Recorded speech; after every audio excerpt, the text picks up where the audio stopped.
রমজানের মাস, তার উপরে বিকেলবেলা অনেক কিছু নাস্তা পাওয়া যায়। আর বিকেলবেলা হলেই মনটা আকুপাকু করে ফাস্টফুড খাওয়ার জন্য।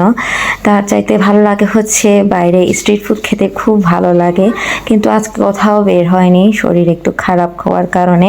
বাসার মধ্যে ব্রেড ছিল, ব্রেড নিয়ে ভাবলাম কিছু একটা বানাবো। তারপর ডিম নিয়ে ডিম ভেঙে সাথে টমেটো, পেঁয়াজ আর কিছু মরিচ কুচি করে আমি ভাজি করতে রেডি করছি।